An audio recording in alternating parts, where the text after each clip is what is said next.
Three, two, one, action.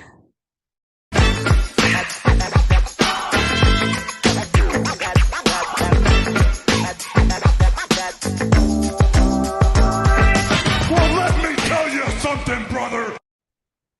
Hey Alex, how we doing, buddy? Hey Humza, how are you? I'm good, man. How are you? I am good. I am good. Thank you for having me on today. Yeah, No, we've already begun, correct? we've begun. We've begun. We're right Awesome, into awesome. it. How's everything been? Also, Oh, sorry, I didn't get you, Alex. I said, how you been? Yeah, I've been really good. Yeah, just it feels like honestly, it feels like yesterday we spoke It about does. Angle, and it's gone. I don't even like. I can't comprehend that it's been a year. I can't either. I think I'm probably in the same outfit and in the same location. Yeah, yeah. Looks familiar. But I like familiarity. That's a nice thing. yeah, and I'm so glad that we met. Gosh, you're right, a year ago now. Yeah. Because I've gotten to just follow your podcast since, Oh, I and appreciate that, buddy. it's been fun. You have some awesome guests on there. Sometimes I'm really surprised with some of the people you get. So you clearly are doing a great job. So keep at it, brother. I appreciate that, man. And I mean, you're one of those great guests. So I appreciate everybody that comes on. And it's always just a great chance to speak. And just, I mean, you did say we spoke a year ago. Obviously, Angle came out. What's that year since been like? Because I mean, I'll be honest, I actually flicked it on like a week or two ago, just because like when I was in passing and I saw it and I was like, oh, I want to watch that. I want to watch some of it again. And I'm still just honestly blown away when I watch bits like the training stuff and he's talking about Yeah. the Olympics. It's still just amazing to watch a year later. So I mean, what's it been like for you in this year gone by? Well, like we spoke about a year ago, I really never thought that I was going to be able to release my version of that. Mm, And I ended up being able to do that. And that's kind of the version that I was able to more so share with everyone that I know. Um, and, all the people I know in the industry throughout the years who have been rooting for me. We all root for each other, obviously. But, when you spend a lot of time in Los Angeles and you meet this whole network of people who have all been striving to kind of get their first feature under their belt, whether it's doc or scripted or anything like that, or TV pilot or anything like that. yeah, Um, Everyone out there knows that battle, and everyone roots for each other so much. There's way less, like, there's no like mean girl competition really that I've experienced, because that's good. everyone knows just how tough it is. Um, and in real life, everyone really seems to have each other's back with that stuff, especially when you all go into the industry with no like connections or anything like that. Which a lot of me and my buddies and the people I met out there who I befriended had. And a couple of the other people I met while I was out there have also it's amazing to see what some of them have produced. Um, one of my coworkers for years happened to turn out to be he wrote the Blue Beetle movie, Mm, and that was it was just amazing to see him go from his 9 to 5 to suddenly being the guy that wrote that. yeah, And there's a handful of other ones as well. But it's been awesome. And like, and not everyone sees it right away. It takes, it's a huge commitment to sit down and watch a 2 hour movie. I get it. And so people I know kind of slowly trickled in over time, and watched it throughout the past year, even some within the past like week for the first time. nice. And it's been awesome getting those messages from those people ever since it came out. Yeah, no, that's good. I mean, is there any like reactions you heard or like things that have caught you by surprise where like, I don't know, maybe, there's those moments where people bring up something that you sometimes you forget about and you're like, oh yeah, I did that. And like just, yeah, I assume you know what I mean when I say that. Yeah. Yeah, it's a good question. One thing I love about movies for sure is that everyone kind of reacts to something different, depending on Mm, their own life and their own personal experiences and their own backgrounds. If someone had a family member who passed or something, they might react to that side of the story. if someone was, a wrestler in college who, was a fantastic wrestler but hasn't really thought about wrestling since. I'm talking about freestyle wrestling. Yeah, yeah. Then they, were very surprised to see to turn on a Kurt Angle movie and watch that first hour. As a matter of fact, a couple wrestlers who really, a couple freestyle wrestlers who were like all Americans in college really loved it and are pursuing something with Kurt right now. And Oh, I will stop there with that one fair enough. Fair for enough. now. But I truly wish that I really, really hope that they have some success with what they're pursuing. And so and then WWE fans will have their own, or WWE TNA or pro wrestling fans will have their own take on it. But and it's been cool to see all the different takes from everybody, and that's not something I'm not used to. Because all my other stuff, nobody's seen all my other stuff, but those are the type of reactions you always get across the board. It's very interesting to see the wide range. That's why you can never people who make a movie that get panned to and stuff like that. You can never be totally disappointed because someone is going to get something out of it, and then you have to move on with your career. Yeah, no, that is honestly, it feels like a simple or obvious piece of advice, but very true. And obviously, since then as well, there's been so many. I mean, we spoke about it a little bit last year. There's been so many like wrestling films or wrestling documentaries coming out. Like they're just growing and growing. And we recently just had the Mr. McMahon one on Netflix. Yeah. Did you happen to catch that? So not yet in full. I was finishing up a gig I was on, but I really I will say this: I saw a ton, and I mean a ton of the most viral clips. Yeah. So I almost feel like I've watched it. Yeah, I can see. But I haven't caught it yet. But I did watch your take on it. Oh, yeah, I appreciate it. I'm familiar with your take on it. Yeah. And if correct me if I'm wrong, I believe you kind of said like if you were a person who was well versed in all the wrestling documentaries that are already out there, it's really not bringing something like totally new to the table. Yeah, I would say the first, I think at least like 4.5 episodes, maybe. Majority you're probably familiar with, or a good amount. There's always like little nuggets in there. I think I said that as well, like that. So that kind of kept me engaged, or kept me like they kept it fresh a little bit. But I think it was the last episode and a half, like that were really like the new stuff, should we say? Right. So you and I would have that reaction, because we've seen so many wrestling documentaries. But I do understand the incentive to make it because whenever a wrestling documentary has the ability to get on the mainstream, the highest of mainstream, they almost view that as a separate telling of the story, and really anything that Netflix decides to do on that level, whether it's the Menendez brothers that came out last week that my editor from Angle worked on, and the producer of Angle produced. When there's been 17 documentaries about the Menendez brothers, but when they're able to get like somewhat of a unique take on it by getting like both of their voices in there, and then Netflix is gonna put it on at that level, it's almost like it's almost like you could do any story, and it wouldn't be like a rehash in a way because it just reaches so many people.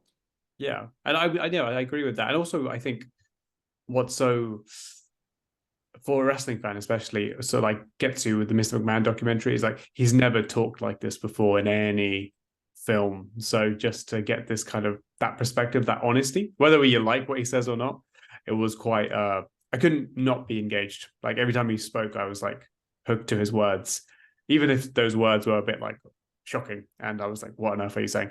But it was definitely worth a watch for sure. And I'd love to hear your take once you finish watching it. Thank you. I will follow up. But obviously, we're here to talk about one of your films that you just mentioned earlier that perhaps a lot of people haven't seen. because it's been 12 years since your first film with Kurt, which was I believe it was titled Olympic Trials with Kurt Angle. Yes. Yeah, so it's the for those who don't know, it was a short which you made, which is Kurt and Rob Van Dam, and Kurt is trying out for the 2012 Olympics, but he's trying to go to different sports and find his way into the Olympics. So he tries badminton, and I think it was it race walking? Yeah. Race walking and various others, and obviously he tries, fails, and it's just a whole great comedic sketch. But it's only, I think, like 3 minutes, I think it is, but an incredible 3 minutes, because I remember watching it when it came out, because obviously big fan, so anything like this that came out, you'd see and I'd be like, oh, this is it, because it was new, it was different, it was like, it's not something you'd see them do all the time. But when I say that to you, and I bring that back up 12 years later, what's your first kind of memories that shoot back from that short? Yeah, well, it was. I'm glad we're doing this in general, because I watched it for the first time. Probably, I would say I watch it like every like 5 years or so. Nice. So it's probably been about 5 since the last time. But I did watch it today. And the filmmaker side of you was like, oh my God, this sounds so bad. Like, I mean, yeah, there's some little things. yeah, exactly. All of that stuff like nudges you so much. But it was a blast to make that. It was when that website, Funny or Die, was kind of like on top of the world in terms of websites, in terms of comedy websites. That was like the comedy website at the time. I think it was that, and like College Humor, I think, was the other like humongous one at the time. But Funny or Die was kind of the king. And it's I think that Funny or Die's kind of fizzled out since then. Because I think Will Ferrell and Adam McKay, I think they've had a kind of fizzling out in their relationship. They've made so many of the greatest comedies of all times together. Step Brothers, the Anchorman movies, Talladega Nights. They made a million together. And that was their website. And it was a blast. It was a blast to make. It was an excuse to meet Kurt. I had met him at a TNA event through a mutual friend. I had a mutual friend who was aware that I was a Kurt Angle fan growing up. And then I met Kurt at a TNA event when they came out to Los Angeles, because I was living in Los Angeles at the time. And, Kurt was just, we hit it off immediately, and he met my brother and myself, and we had a great time with him. And then we hung out with him probably like a couple times after that. We would grab breakfast with him one time and stuff. And then, I had happened to be, I wasn't working. I wasn't like a staff filmmaker at Funny or Die, but they had they had a handful of people that they allowed to pitch like freelance videos from the outside. And then after I met Kurt, I was like, oh, this is a perfect excuse to do something with him. So it was really just, that was the inception of it, was just an excuse to do something with Kurt. And I was like, well, let me do something with him that I at that stage of my life, I kind of had been more unplugged from pro wrestling. So I was really like, let me just do something with him. I went to some TNA shows first. And I met Rob as well, because they were both at TNA at the time. And I was like, let me just do something that kind of feels like, it could almost be like a gimmick from wrestling when I was really engaged with wrestling, and that was kind of the inception of it. So I wrote it in like a day or so. And what was funny was they originally didn't at all want to do what I wrote. And they kind of wrote one on their own and sent it to me. And it was like, it was completely different. It was just like him talking to like Sting. RVD wasn't in it at all. It was Kurt and like Sting, like just like talking about like the Olympics were coming up, and they were just kind of making jokes about London or something at the time where it was, and Mm. they took out all of the violence basically, which is like basically the whole thing. Yeah. And they basically just made it like a written word comedy sketch. And I was just honest with him. I was like, we're not really, me and Kurt and I aren't really feeling this. Is there any way we can just, do the one we planned on doing? And they actually were like, sure, just go do it. And then That we was did it, and then it kind of clicked for them because when you're yeah, reading a bunch of violence on paper, it's like it's not quite like making you laugh out loud, sure. you kind of have to like see it, and Yeah. and then we made it, but they really liked the end result, and we were really appreciative of that. Nice. But that was you're saying that was it the Funny or Die team that said, "Oh no, we want to change it." Yes, it was I believe one of the producers had one of their staff writers write a quick script, and very talented team, extremely talented writer, but probably someone who had no idea who Kurt Angle was, Hmm. and did probably that's what it felt like when you read it. It was really like it was a comedy sketch that was like felt totally disconnected from the world of wrestling and pro wrestling, Okay. Okay. and it was just like you could almost slot anybody into the two roles, and they just kind of like put in Kurt and Sting, and I'm guessing that you could have made Sting whoever the second person is you could actually go and get. Yeah. So maybe RVD would have ended up being that person instead. But I'd be interested to go back and read that. I remember it feeling that way, and this is like, listen, this is no knock on them. They are awesome. They were awesome, Mm. and very talented people, very talented writers. But it just had that disconnection from pro wrestling, and really the only point I wanted to make, the only point of it was to have half the thing be Kurt, a montage of violence. So I'm glad they let us do that at the end of the Yeah. day. I mean, I will say it's actually quite brave of you in a way. Like, and then it's commendable, but it's also kind of brave, like that stage in your career to like you're getting this chance, and you still are like, no, I don't think so. Like, I think we should do what we originally did because, like, usually in that stage, if you're getting this shot, probably you'll do whatever you're told, kind of thing. So Right. it's kind of, and then, but obviously it worked out your way. But it was just like I commend that kind of. I don't even know if you thought about it at the time like that, but I commend that decision. Yeah, you know what? As you get older, you kind of look back on those and you go, you probably wouldn't make the same decision. Yeah. When you're young and stupid, and not all young people are stupid, but I was one of the stupid ones. When you, I would say that's why if they had came back one more time, I probably gave myself one shot. Yeah. At any chance we can do this. I was also the one who brought Kurt, so I knew I had a tiny bit of leverage to possibly convince them. If they had come back one more time and said no, then I would have went to the begging stage and been like, no problem at all, let's do it. Yep. I love what you guys did. That's Yeah. Yeah. probably how I would have played that out. These days, maybe you're right. These days, maybe I would have maybe I would have said yes right away to it, but Yeah. you never quite know. You never quite Yeah. know. You always gotta just feel it out a little bit to see how much you can get away with. At the end of the Yeah. day, you always gotta submit, or else you're just especially as you mature in life and business and filmmaking and learn all the ins and outs and all the behind the scenes machinations of this insane system. Then you learn to give in a little bit easier. But yes, there's always some wiggle room where you have to play with and see how much you can get away with politically per se. Yeah. Yeah. No, I know 100%. Um, you obviously did that. That was in 2012. Yes. Obviously, I think I mentioned this to you in one of our previous interviews. I met Kurt as a fan, obviously, just as he did an autograph signing for TNA at Wembley in London in 2011.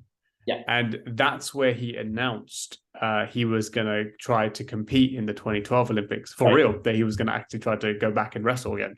Right. And the Sky News team, which obviously Sky is obviously massive here in the UK, they actually filmed a report at Kurt, and they were filming that at the autograph signing. And actually, I had a medal that I bought as from WWE merchandise years ago, and Sky News actually filmed me and Kurt. So actually, in the report at the end of the report, it's me and Kurt like just smiling for the camera. Oh, that's so funny. I had the video somewhere, and I don't know if it's still out there on YouTube or anywhere, but yeah, at the very end of the report, it's Kurt and me just, I'm very awkwardly smiling like this while Kurt's holding my medal.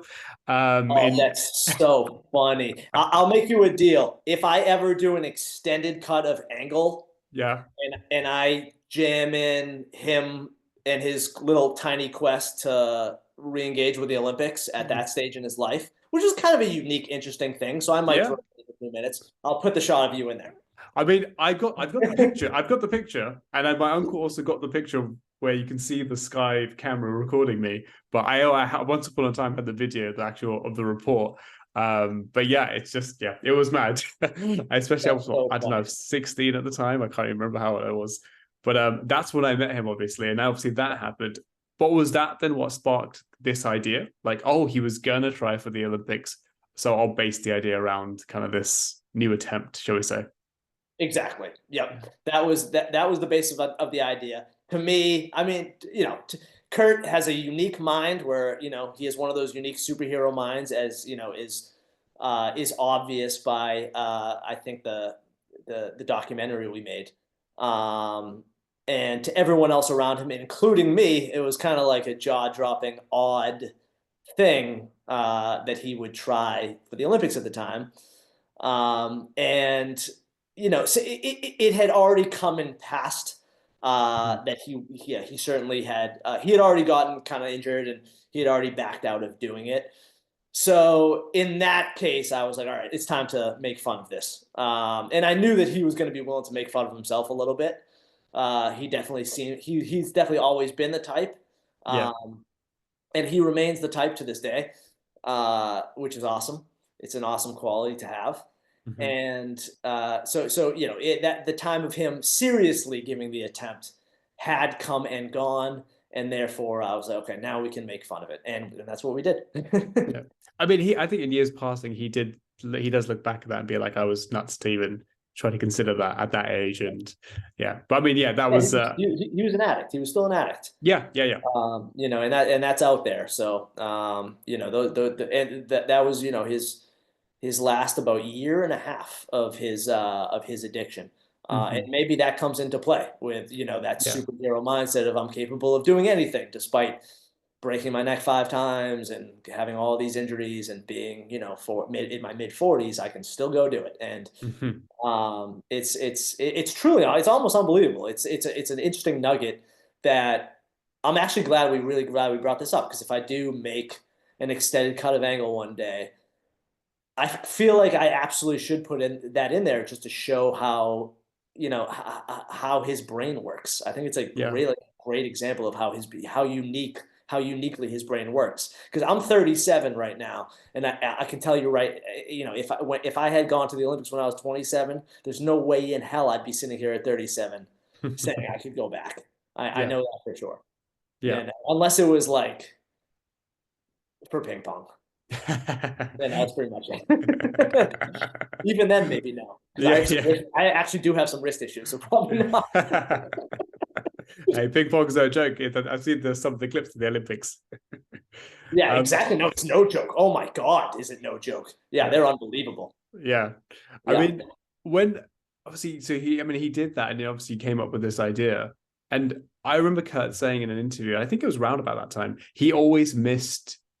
In TNA, he was kind of quite serious for like 90% of the time. He was the wrestling machine. He had the great 5-star matches, but he missed kind of being the goofball that he did a lot in WWE. So like when you brought this to him, did he even like kind of acknowledge that or like jump at that? Because I know that's something that he always really enjoyed doing. And this kind of allowed him to kind of tap back into that. Because I remember when I watched it at the time, I was like, oh yeah, this was what he used to do, or like, I hadn't seen him in that capacity in, I think, about 10 years by that point. Right. And I'm glad people kind of latched onto that and appreciate it, because that was certainly the goal. And he definitely had fun with it. He was, I would say, around that time period, to be totally candid, he was still going through a difficult period in his life. He had Mm. not totally come through on the other side yet. He was amazing for dealing with all those things he was dealing with. He was amazingly professional. He was amazingly nice. You know, it's was the inception of my relationship with him. It's why I even wanted to move on and do a documentary about him in the future because I liked who he was. But to be honest, it was RVD who was actually seemed to have way more fun with being that goofball that Mhm. I think RVD hadn't been able to be for probably like almost ever. Maybe there was a time in his wrestling career. I'm less familiar with his whole career than Kurt's. Mm. Maybe there was a time where he did get to be the goofball, not including like the TNA stint that was like more recent. But he seemed to have like a lot of fun doing that. It just seemed like a unique thing. And RVD just loves comedy. Yeah. He even did his own stand up for a while. You know, Yes. Yes. he might even still be doing it for all I know. And he's pretty good. You know, he's a funny guy. He tells funny stories. When you're with him one on one, he's funny. When you're with Kurt one on one, they're both funny. So yes, I do think they both had a blast with it. But you know, just because of where they were in life at the time, I think RVD like had almost a little bit more of a blast with it. And then I actually went around Hollywood pitching this show with RVD um, that was about, and I'll just say what it's about. I don't care. It was about It was about pro wrestlers trying to do um, everyday jobs. Oh. Like we used Olympic trials with Kurt Angle as the launching pad for the pitch Yeah. because it was them all trying. It would be like two different wrestlers trying to do it. It was like one of the wrestling companies basically goes under and they all get fired, and Yeah. that's how like the show starts. And then it was them all trying to work everyday jobs because Nice. of that. And then like there was this there was an office that was the central uh part of the show that was a temp agency. And the temp agency would basically bring in the wrestlers two by two and send them out on all these different jobs. And then they would go like really poorly, and a lot of violence would ensue because of how poorly it went. Yeah. Now, about a year later, after pitching that all around town, a show did pop up that was just like that WWE did, that I believe was done with, I think it was done in the style of like Robot Chicken. Mhm. Uh, so then once that came out, I was like, all right, I'm not gonna pitch that anymore. You know, that now that idea is out there and in Do the you, world. do you know who that was with? Who the WWE's one? Or what their? Yeah, I think it was with I think I'm not 100% positive. I think it may have been with Stupid Buddy Studios. It was. It was with Stupid Buddy Studios, who does Robot Chicken, Mm-hmm. which is it's a stop motion Yeah. show on it was on Adult Swim on Cartoon Network. Mm-hmm. And I forget what they called the show. I remember mine was called Ringless, which I don't love the title, but it was like, wrestlers without a ring. I probably would have called it something else. I don't remember what the show was called. I'd be interested to go and back and watch it. It was that Yeah. exact concept. It was like wrestlers just trying to do everyday jobs, and then violence ensuing as they were failing at it, stuff like that. But it was done. But whereas I would have went crazy and gotten all the real wrestlers, they just kind of did it with stop motion Mm-hmm. figurines. They used like Oh, wrestling. okay. They Okay. used literally wrestling figures as the wrestlers. I'm not even sure if they got the wrestlers to voice themselves or if they got voice actors to do it. I think I remember what you're talking about now. Yeah, it's like vaguely coming back to my memory because I was thinking of Chris Jericho did a YouTube short which where he basically he plays Chris Jericho, he plays himself, but he's retired from wrestling, or he's quit wrestling, and now he's trying to become an actor, but he's like going through like struggling auditions, and it's just like he goes through these really weird scenarios trying to make it as an actor. um so I thought Yeah, that that's sounds awesome. That's what was coming to my head. It was quite fun actually. And I think there was like 7, maybe it was like 2 seasons. It was like shorts on YouTube. It was quite fun actually. Jericho's an awesome actor. Yeah, He he's is, good. even in his small bit in MacGruber, he's like so funny. Yes. You know, and that there's one scene that's going viral right now, and he's just, you can tell he's just so good on camera. I kind of wish he did more, Yeah. and maybe he will. Yeah. I mean, when you go back to yours, like, was Rob always the choice? Was Rob always the go-to? Obviously, Kurt was obviously what it was centered around, but was Rob always he's gonna like co-star with Kurt? Let me try and think about that. That is such a darn good question. I trying to remember exactly how it panned out. I'm pretty sure that my mutual friend, I'm trying to think, either the mutual friend or Kurt said, do you want, I'm trying to think if I wrote it as Rob or just a second wrestler and then we slotted Rob into that spot. That is such a good question. I wish I could remember exactly. I think I knew that we could get access to Rob. So I think that I wrote it as Rob because of that. Mm-hmm. And that's one of the reasons why when they sent me their own script and it was suddenly Sting, you know, I was like, huh, like how, like we can't even get. I mean, Sting was awesome. I met him as well, but I have no idea if we could get him to do something or not. I'm pretty sure. I'm trying to remember the exact timeline, but I'm pretty sure I remember knowing that I could have access to Rob and Rob would be up for something. And therefore, I wrote it with him because I knew I would have access to him. Yeah. Oh, that was because I think I do remember watching as a fan. Like, it felt like an unorthodox pairing because I was like, oh, I was like, oh, Rob's in this. Like, I didn't expect to see that.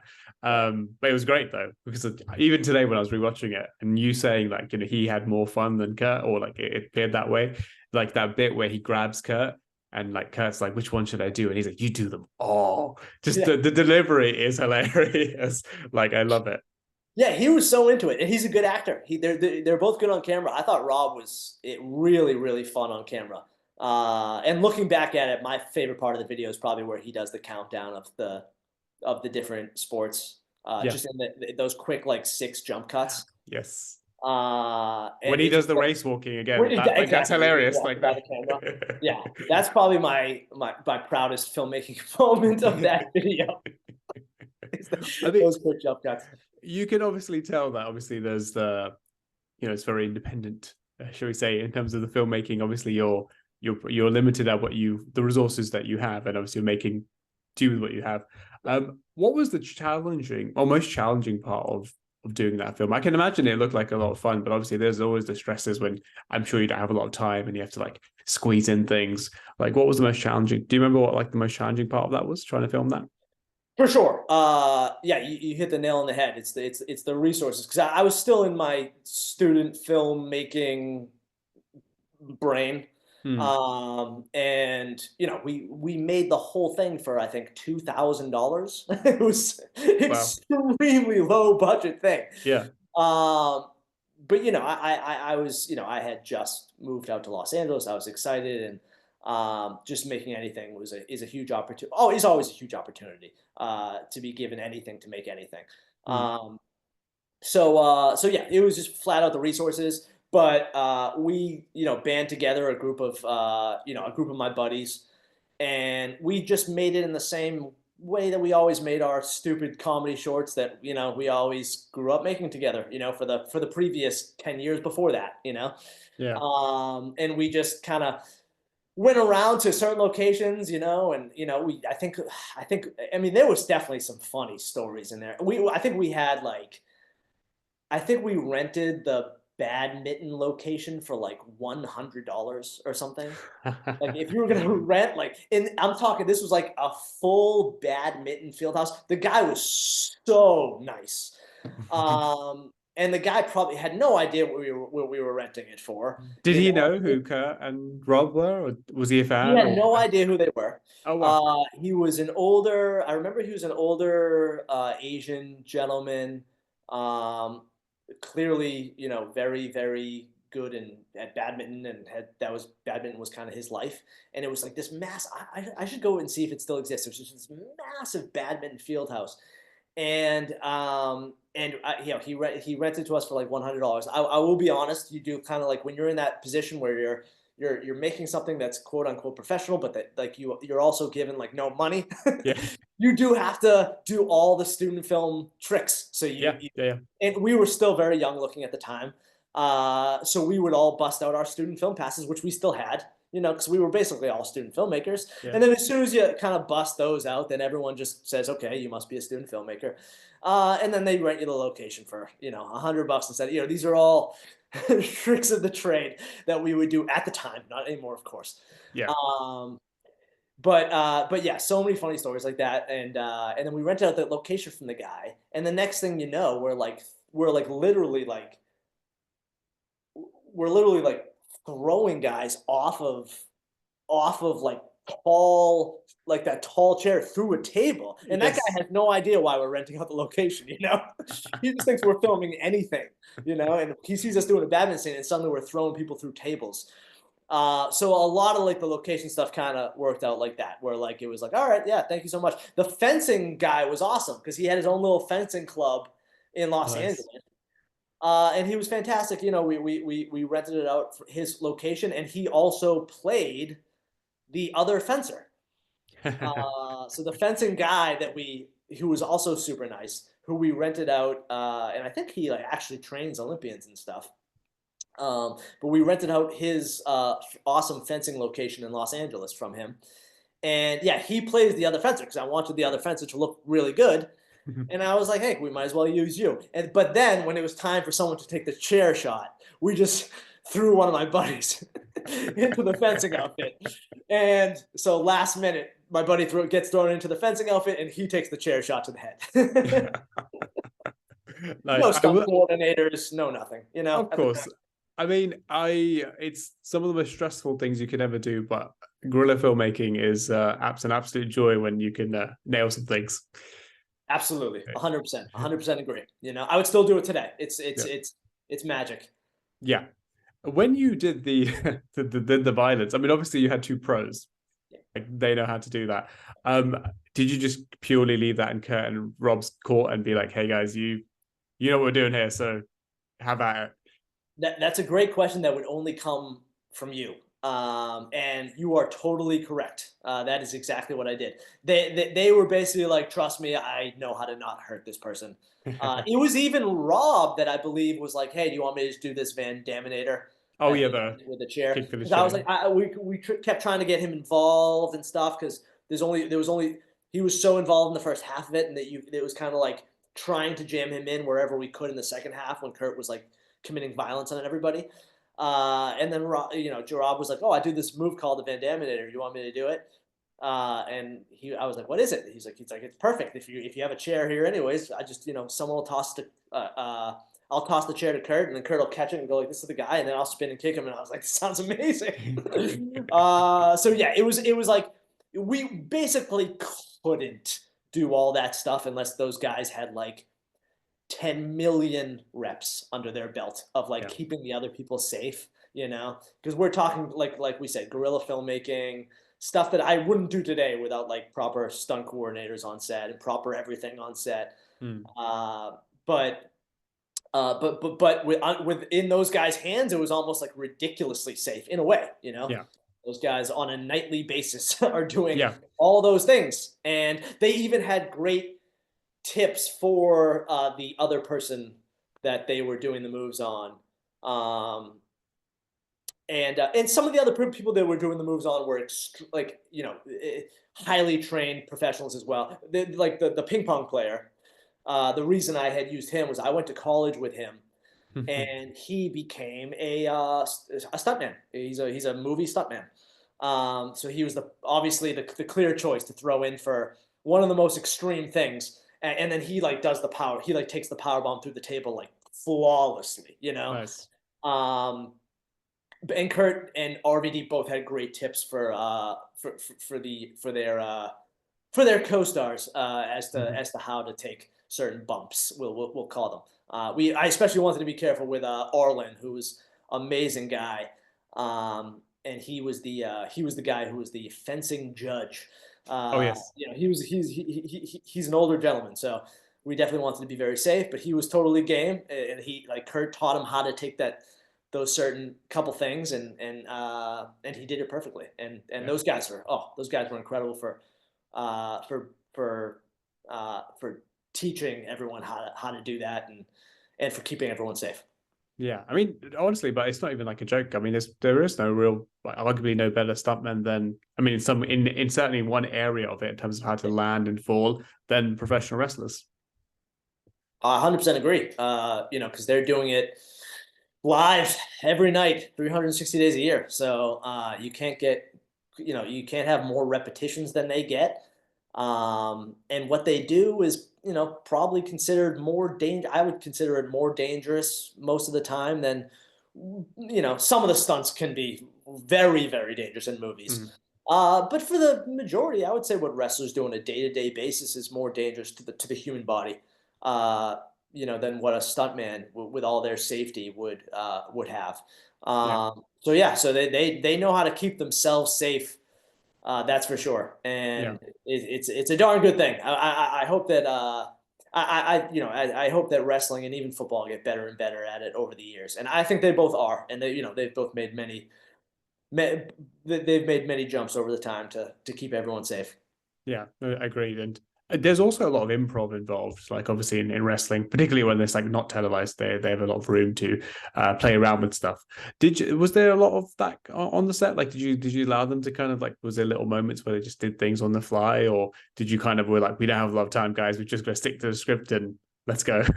Yeah, it was kind of a mix of the two. I remember we had a script that we stuck to for sure. But then there would be little nuggets where we would improv here and there. So it was kind of a mixture of the two. And because they are wrestlers are amazing at improv, especially comedy improv. I have absolutely no idea why wrestlers aren't used more in comedies. Because I mean, more and more they continue to open up the door to that. I think it's by far the best thing ever. Everyone, for some reason, everyone's surface level.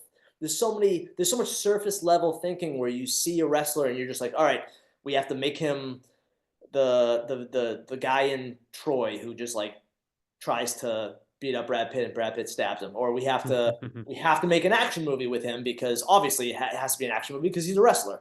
Mm. But I just think wrestlers are just like so unbelievably better at comedy than anything else, personally, that I think that they should be used far more in comedies. And I think John Cena has Yes. blasted the door open Yes. for that. I thought Ricky Stenicki was actually hilarious. And I thought he was hilarious in it.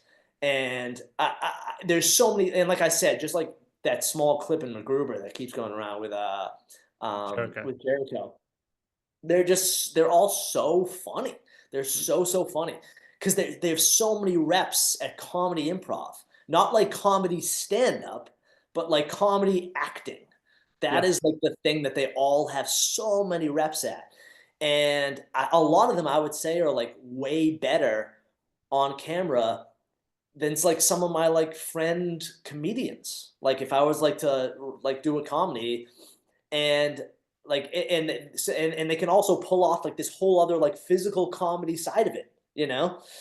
um so yeah, so comedy and wrestlers, hugely untapped potential there, Yeah. that I think that needs to be explored more and more over time. And I hope that these wrestling companies do think more along those lines sometimes in the future, instead of just being like, oh, it's John Cena, we have to go make like obviously they've figured it out with Cena now, Yeah. but early on it was like, oh, we have to go make the Marine with John Cena, Yeah. Yeah. No, um, I actually did a whole piece, funnily enough, like a couple of years ago when Peacemaker was coming out, the series was coming out. I did a whole piece on like how, like, even from John's wrestling career, what made John a star was the rapping and the comedy. Like that was what caught everyone's attention, and that's what kind of got him going. And then, yeah, so I was like, that's actually the root of what he is and his stardom was yeah, the comedy. And obviously, then it got lost in translation when they went to movies, and he's like, oh, he's a big tough guy, and they did the stereotypical stuff, and that's not his wheelhouse. Right. This is his wheelhouse, and obviously it's slowly but surely got figured out. But yeah, he's definitely, I think, my best example of like, no, it's not just a hulky figure who's going to beat up people. Yeah, I know. I totally agree. I think that he's just unbelievably hilarious, and I think that he's killing it. I think that Batista will be good in comedies Yeah. as well, even though he's crushing it on both ends. Mm. I hope The Rock doesn't shy away from comedies in the future. I hope Baywatch didn't like the reception of Baywatch. I hope it didn't. I hope that doesn't stick in his mind too much, because I know it probably did. Um, my personal hot take is Baywatch just happened to be one of those movies that worked really well for me. You know what? I there's a lot of stuff I still find hilarious in that movie. Like I could, it's not a great movie, if technically speaking. However, Exactly. there is a lot of jokes that land with me, and I find it very, very funny. So I could easily watch it again. Yeah, I thought that every once in a while, especially in comedy, there's something that just hits me like perfectly, that just for whatever reason doesn't get like the critical or commercial success. Yeah. And I hope that The Rock doesn't get kind of like, I hope, held back by that, because in his choices, I feel like Red One might have some comedy to it, but I hope he does some straight up comedies again in the future, because he's literally one of the funniest wrestlers ever, and he's clearly like super funny. Yeah. And I think that realm is really good for him. But yeah, there was some stuff about Baywatch I thought was absolutely genius, like every single conversation about them being like not detectives, like, and they shouldn't be doing detective work. I thought like every single time they would do a conversation like that, and I thought it was literally genius. And Kurt is a brilliant comedy actor as well. I even did a stupid thing called Horse Cops with Kurt, like 2 years, I think it was a year or two after Olympic trials with Kurt Angle. And it was just Kurt and another guy as two cops on horses in Los Angeles solving crime. I think it's still online somewhere, but I need to see. I haven't seen this one. I need to check this out. it's another like 3-minute thing. Yeah. And it was for a short-lived thing. It was Russell Simmons had a YouTube channel called All Deaf Digital at the time. And I don't believe it exists anymore. I think it was short-lived. But I had just made the Olympic trials thing with Kurt, and we had fun together. And then I was gonna try to slowly start getting into that world of internet comedy and stuff.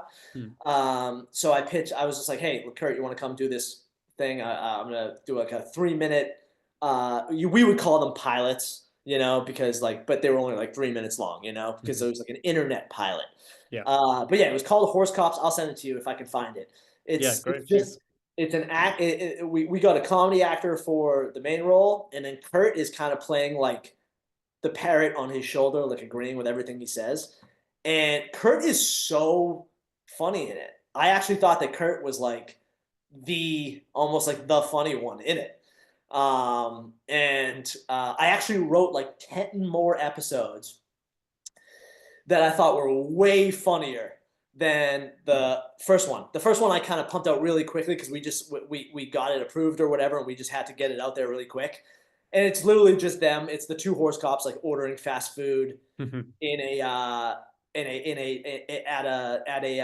taco, at like a low end fast food taco place, and they're like trying to order it through the fast food line, and they're getting rejected because they're on horses and they're not in cars, and they kind of it's just like chaos. And every episode was kind of like that. But I'll have to dig up those 10 episodes that I wrote because they're so much funnier, I thought, than that first one. So you never know. Maybe someday. I would love it. Horse Cop, I'll send it to you. Thank you. I was, funny enough, I was just as a quick side note, I'm actually doing my master's right now in screenwriting. Like I've just started, and thank you.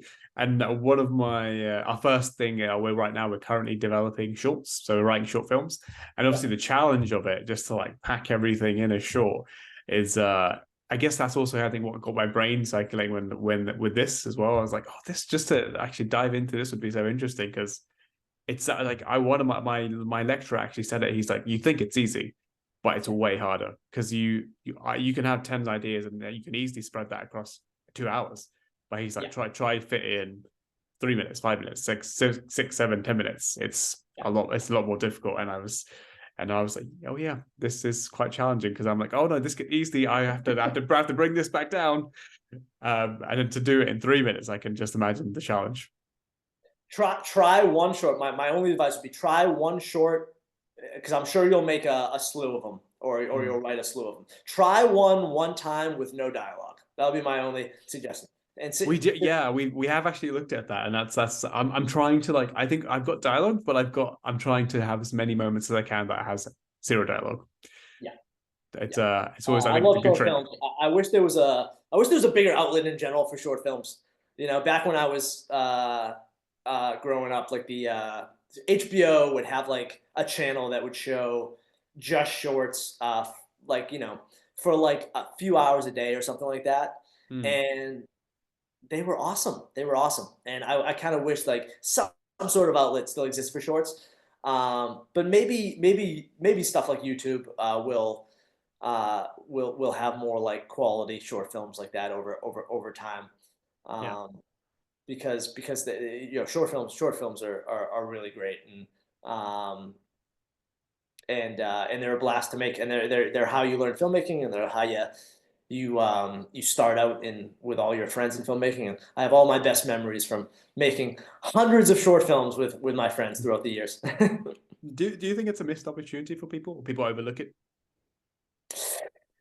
I just think it's almost like a requirement. You just have to get out there and make. I think film school is fantastic for many people. Include it has done wonders for many directors throughout the years. My personal opinion was that like making the short films with my friends and everything like that was personally a more valuable experience for me.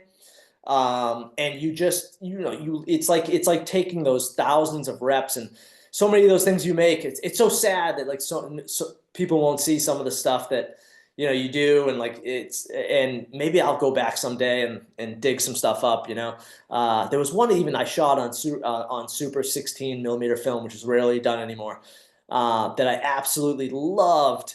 And I just like what happens a lot when you're and I see this a lot because I also worked at a film school for 11 years. You see this a lot. A student filmmaker will make a short film, and kind of there'll be a give up spot in the making of that short film. There'll be a moment, there'll be somewhere where they give up, and that's actually ends up being fine in filmmaking looking back, because you pretty much like you learned a bunch of stuff while you were making it, and now you go, oh man, this doesn't like have all that stuff I learned, like all that stuff I learned about sound, or all that stuff I learned about timing or pacing, or all that stuff I learned about just the millions of little kernels of knowledge that you pick up along the way of making them. This thing doesn't have that. And why would I finish this thing when it's going to have all those F-ups in it, when I can just move on to the next thing, which will include all of those things I've learned. And then you kind of go on like a string of those, It's good to finish though. It is good to force it and finish it no matter what. You really have to like get used to that feeling as well. But when I look back at my own series of short films and my friend's series of short films, that's what it felt like. It felt like an ongoing pattern of wanting to move on to the next thing as quick as possible and kind of give up at the last thing because because now you have a bigger knowledge base. Yeah. No, 100% true. I think that goes the same for script writing as well. You have an idea, you start, oh, it doesn't quite work out. I have a new idea. Oh, it's going to be even better. And you jump and you jump and you jump. But also, like this short, The Big Charles is a testament to that, because you said at the very beginning, I watch it and some of the sound and somehow you filmed it, and you can see the rough quality, shall we say. but you finished it and it still has this place in people, you know, someone like myself has this place in people's memory and, you know, hearts, if you will, of like there's a fondness for it, and it was really fun, and people look back at it and like, oh, this is a great little thing to go back and watch. So Right. that's a And I'm testament kind to of at finishing. the age and experience level now where I look back with the fondness way more than like those little things that bug me. You know, when I was younger, I would always look back and be like, "Oh my God, I cannot believe this is like sitting on the internet right now, and it sounds like this." You know, Yeah, but it affected people positively, so who cares? You know, yeah, and you're right, like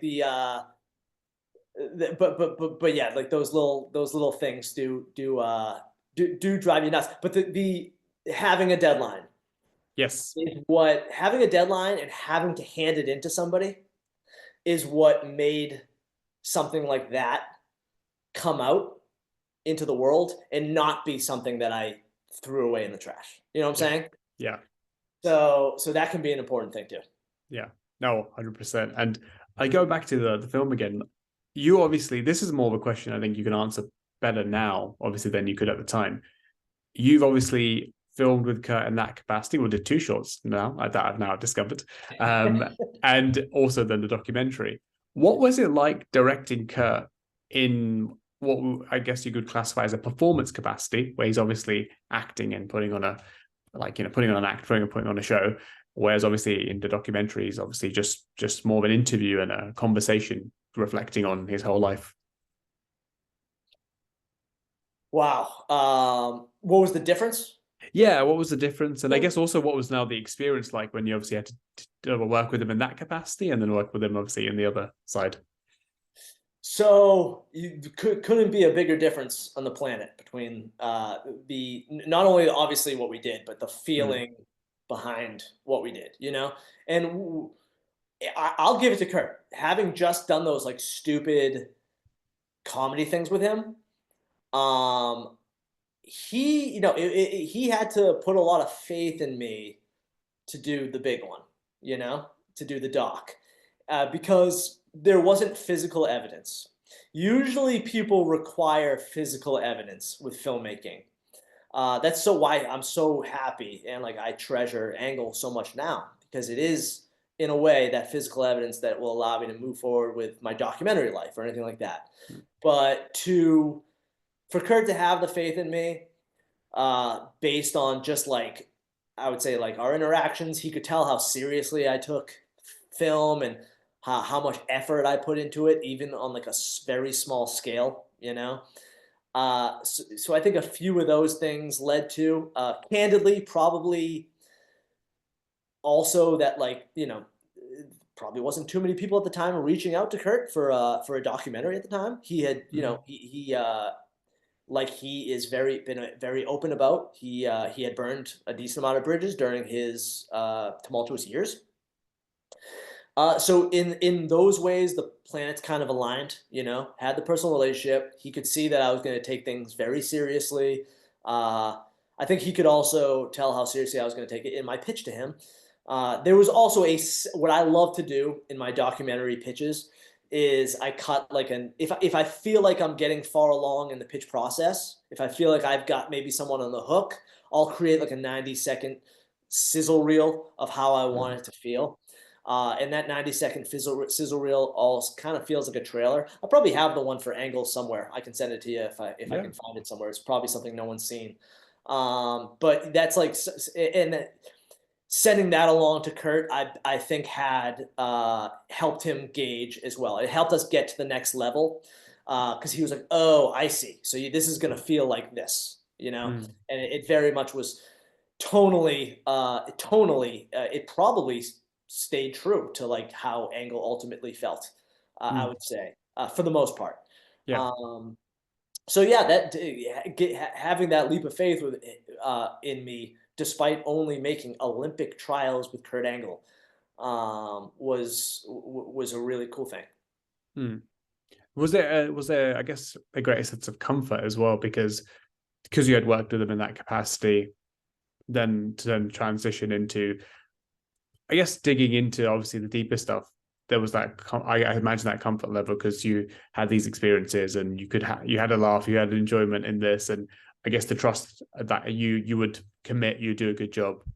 I guess that obviously paved the way, because obviously if you you eliminate those experiences and just jump into the filming, because I've done obviously on a much smaller scale, like little documentaries and interviewed people, and when you have no rapport beforehand, breaking them down and trying to get what you want out of them is a very, very difficult thing. Yeah, no, that's a great question. I haven't been asked that question before. That's a great question. I would say, like, there's all these as many challenges and fires that filmmaking presents to you. There's always these surprise gifts as well. And I would say one of the little surprise gifts with Angle was, you know, me and Kurt and I brought it to other people, and therefore I was the connection to Kurt. You know, I was the Kurt whisperer almost throughout that's even what the producer called me. He was like, "You're going to be the Kurt whisperer throughout this project." So that created, like, you know, a special, like, one-on-one connection. Whereas I haven't experienced this yet, but I could see, like, I could imagine if, like, I was approached by a production company who said, "Hey, like, we've been talking to this guy for a year about doing a doc with him. Will you do it?" He would already have relationships with all of those people that are deeper than his relationship with me. So it might feel like a little bit more of a disconnect and take more time and all that stuff. But on this project, it was like Kurt and I had already known each other on, like, an acquaintance level for, you know, a decade. So the level of comfortability was massive, and me being, like, the only one he basically always went to for any questions or anything, almost, like, was a good thing, because it, like, created this amount of communication between us that allowed me to text him anything I thought of all day, every day, which you know, like I've said in the past, I've just annihilated him with questions and needing things from him, in terms of archival, and needing things from him in terms of his connections, and all sorts of things throughout the years, including just as recently as, you know, not too long ago. You know, we got to have a little bit of fun with it just recently when the Olympics happened, because Peacock kind of put it back on the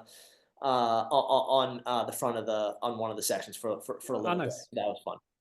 Nice. So you're right. Super comfortable with Kurt, and it was a great gift that kind of lasted the entire length of producing the doc. Yeah, I mean, and again, it goes to show, like, the significance of projects that on the surface seem so small, but maybe without that, the Olympic trials, you know, nothing follows. Exactly. That's one of the most fun things about life, and that's why that's why I thought it was such a good idea to talk about it for the first time. I think this is the first time I've ever talked about it in an interview way. But yes, it is the inception of me doing the Angle movie. And it even, like, even a couple of the producers I originally pitched it to would be like, "How do you know Kurt?" And I would tell them the story, and then right there in the office, they would pull up Angle, you know? And I'll give it to them. Some of them, like, really understood, weren't worried about how different it felt than anything we would do, you know? Yeah. And that was an impressive thing for them to feel out. But you're right. Angle, Olympic trials with Kurt Angle. That is the inception of our relationship and our documentary that we made many years later. And I'm very thankful for that moment I got to have with him. I kind of feel like I'm experiencing that same type of moment with other people now, who are, you know, some of them famous, some of them not.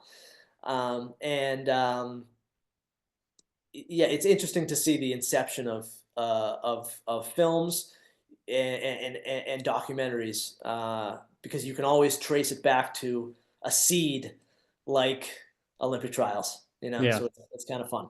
Yeah, I mean, even as a fan, I'm thankful, because the Angle, I mean, this was great, and then obviously Angle was phenomenal. So, I mean, that was really a joy to see. And we talked a little bit about this as well. This is, I guess, not a side note, because it's still to do with the film, but you mentioned it in our previous interview. LA Knight has a nice little guest appearance in Olympic trials. where Kurt's at the very beginning of the film, where Kurt's doing his speech, and he's like, I'm gonna go see the Olympics. I'm back. And there's someone holding a microphone in the middle of the scene, and that's a young LA Knight. How did you know who LA Knight was at the time? Was that or was it just, you know, a bunch of people came and, hey guys, do this? How did that come to be? Yeah, I didn't know who he was. Because at that I time, had I think he was in TNA as well at that time. I'd have to not obviously. yet. He wasn't. He Not wasn't. yet. Okay. This is pre, and was his, I'm trying to think, was his first name in TNA Eli Drake or something else? Eli Drake, I believe it was. I think. This was around the time he was doing. This was even right before. I think this is right before he got that reality show with The Rock. Okay. And I think like I don't know, something happened on that show where I think everyone kind of like disliked some like choice he made on the show because he had to choose between like the money or like saving someone like or kicking them off the island or whatever the heck it was. But he did some reality show with The Rock that The Rock did for one season. It was a competition show like Survivor. Yes. And it was right around that time period, I think, that he did and like, you know, he was widely unknown. I think he may have been doing NWA in Hollywood. I think. Oh, I don't know. Yeah, because he did it NWA in 2019 when they kind of relaunched.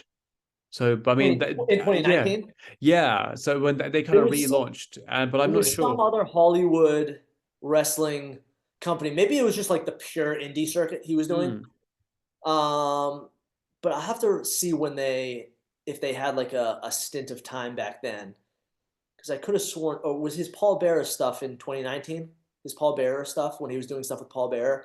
No, that was probably 2012 because I think NWA Hollywood was still around then, but I think they create like a bit of a bigger YouTube show in 2019. So that was probably a Got it. smaller scale stuff, yeah, more independent Got stuff. it. Okay, so yeah, I think he was doing like house show NWA stuff back then, and I had just met him through the same person I met Kurt through, and I actually, oddly enough, met like Shad Gaspard at the same exact time, Nice. which is a very sad story as well. And they were both great, and I remember hanging out with them once or twice. And they were just, meeting my brother and myself, who were both in the filmmaking industry and were wrestling fans. So we were just happy to meet them and happy to hang out with them. And Sean was a very nice guy. I thought he was a very nice guy when I met him. And it was just simply, hey, can we? Our mutual friend, the mutual friend of ours, said, hey, can we toss him in anywhere in this? And it was a very last second thing, it was just happened to be the scene we were doing that day when I got that question, can we put him in anywhere? And I said, of course. But I wish I could have given him something more. If I gave him something more, it would have been the person Kurt yelled at in that scene. No fucking questions, he yells. Oh yeah. The reporter. But I kind of wanted that person to be more meek. And Sean was a jacked wrestler. so that I had to make that quick decision for that not to be Sean. But I was like, oh, how can I like highlight him in any way? So I was like, can you just stand while everyone else is like kind of sitting and be like, the good looking standing reporter? So yeah, that's how I got to meet him. I think I hung out with him like once or twice after to like, and he was extremely nice about like the video and he loved how it came out and everything. But it was a blast to meet him. I haven't spoken to him since.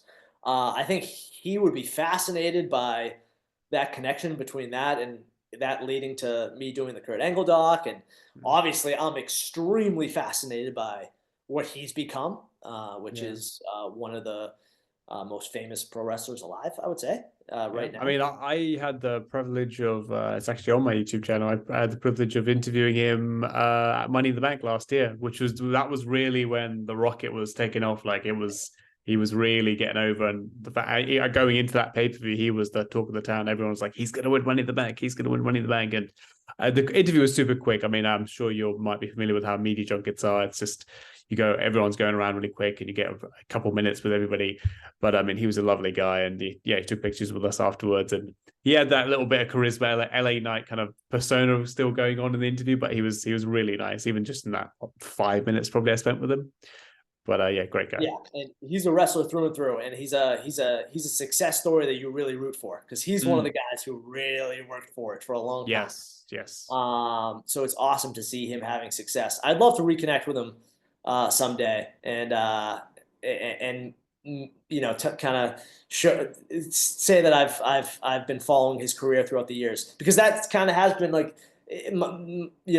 my relationship with his journey has kind of been, I would say, once every couple of years for the last 12 years, me turning to my television and going, holy crap, that's him. And it would and that just got like exponentially bigger through 12 years. It'd be like, oh, that's the guy that I had stand up and be an extra in Olympic trials with Kurt Angle. And like that feeling just got exponentially bigger every couple of years until right now. So yeah, fascinating guy. Would love to reconnect with him. I mean, what a documentary that would be, Alex. Absolutely. No, I agree. Story. I agree. I agree. Maybe it's worth reaching out to him. I assume that doc is going to come, whether it's me or not. There's an LA Night doc that's going to come, but to do a story about, so Kurt's story is about resilience, but LA Knight's story in my mind is about persistence. Yes. And when the story is clearly about something, it makes something, especially a wrestling doc, it makes it a lot more attractive to try and do. So, I really, in my own personal head, I really wanted to do another thing before going back to the wrestling world, but maybe you're right. Maybe I should reach out to him and because there's a couple wrestling things I've thought about documentary wise since Angle. I would say there's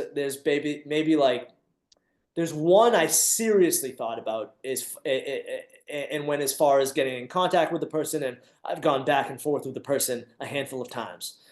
And then there's a couple that I have less seriously thought about, but have been you can count them on one hand, the things I were thinking about.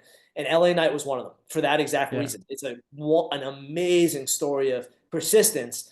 And I know that I could do it like justice because I just feel like a connection with his story in a way, and seeing it from afar unfold through all those years, I kind of felt all those things all those years. I was like, wow, I'm watching this person persist. And you never know. Maybe this interview we're doing right now will be the seed of something on that. I would love that. And I mean, proofs to the pudding. What you did with Angle was incredible. So, and also having this little connection with LA Knight, and you then being the person behind telling his story. I think, match made in heaven. You might be onto something, man. I hadn't thought about it seriously for probably 6 months or so. And I never thought about it this seriously. It was more just like a kernel of an idea. Maybe we even talked about it in the past. Maybe that's what created that kernel of an idea. But now, after this conversation, I'm at least going to go as far as digging into the story a bit, and I'll reach out to him. To him, and I'll see if he wants to talk about anything. Because there's definitely a story there of like we said, of persistence that I think could make a really awesome documentary, whether it was 90 minutes or whatever. Yeah, no, 100%. I agree with that. And I mean, it's been, I think we've been talking for about an hour now, Alex, and just how much has come from a 3-minute short. Yeah. Like the conversation, like where this, like the film has taken you, like you personally, Angle, and also all the little nuggets that are involved. It's actually it's insane. Like actually, I personally, going into this, I was like, yeah, we'll have a chat, and it'll be cool to find out little nuggets of the thing, and it'll be really interesting. But I didn't anticipate almost like this launching pad of how much crossover this has with so many different things. It's actually crazy. True. Yeah. To be honest, I didn't anticipate us veering off in all those directions either. I thought we were just gonna have a little talk about the short and some of the stories, but now that I thought about it, like it is kind of interesting, and all like it's more interesting all the pathways it led some lives down, and it makes me double down on my appreciation for it, Mm. and my appreciation of making it back in the day, and my appreciation of you bringing it up, because I really I didn't quite think that deeply about it, in terms of how many things it's led to. But that's the beauty of filmmaking, and that's why you have to persist in all these filmmaking pathways that you go down, because you never know which one is going to snowball, like Olympic trials did, and turn into something else, which is going to turn into something else, which is going to turn into something else. And it creates so much hope in your filmmaking persistence, when you remember that each thing can lead to so many other things like that. You know what I'm saying? Yeah, no, 100%. And I think that might be one of the best ways to close out this interview, Alex. So I think those are great words. And I mean, like I said, just always a pleasure talking to you, man. And I loved digging back into this. And like I said, I didn't expect so many conversations, and I mean, in terms of what's come from this, but I hope that we've also created a little seed there for the future. It's possible. Thank you very much, Hamza. It's always a pleasure to be with you. I think your podcast is awesome. I will continue to follow it now, since Thank you. I follow you on the platforms. Thank you. Uh, I sincerely appreciate that, Alex. That means a lot to me, honestly. Like, just, and also like you said, like seeing these like, you know, little inspirations from the work that you do. And I mean, hearing that, it obviously gives me that same feeling of like, oh, this is nice, and continue to kind of persist and grow. Absolutely. Continue to do it, because you're doing awesome. And I would love to loop back with you next time I'm doing anything to promote, or to talk about, or maybe something wrestling related. It would be awesome to loop back with you, and I will be watching. I appreciate that, man, and I hope so. I hope so. And if it's wrestling related, I mean, even if it's not, but if it is, obviously even doubly better for me. Thank you very much, sir. I appreciate it. Thanks, buddy. All right, brother. Have a good one. Bye now. Thanks, man. Thank you. Yeah.